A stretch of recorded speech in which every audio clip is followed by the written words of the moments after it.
ప్రేక్షకులందరికీ నమస్కారాలు. ఈరోజు ఒక కొత్త టాపిక్తో మీ ముందుకు వచ్చాను.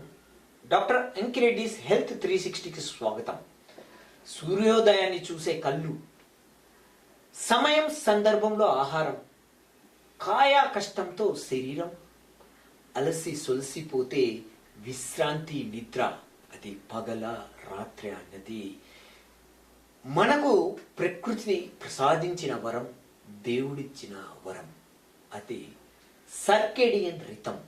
అంటే మన శరీరంలో, మన మెదడులో, పీనియల్ గ్లాండ్లో మనం ఎప్పుడు పడుకోవాలా, ఎప్పుడు నిద్ర లేవాలా అనేది ఆటోమేటిక్ గడియారం మరియు ఆటోమేటిక్ క్యాలెండర్ ఫిక్స్ అయి ఉంటుంది. దాన్ని మనము తెలియకుండా డిస్టర్బ్ చేయడము, ఎక్కువ రాత్రిపూట స్క్రీన్ టైం ఎక్కువ చూడడము, మరియు సరైన టైంలో ఆహారం తీసుకోకపోవడం వల్ల ఈ రితం దెబ్బతింటది. ఈ రితం దెబ్బతింటడం వల్ల ఎన్నో ఆరోగ్య సమస్యలు, అది శారీరక సమస్యలు, మానసిక సమస్యలు, చిన్న చిన్న మన శరీరాన్ని మనం గమనిస్తే దిక్సూసిలా మన ఆరోగ్యాన్ని కాపాడుతుంది. అందుకే అది మన మంచి ఆరోగ్యం, మంచి ఆనందం. నమస్కారాలు.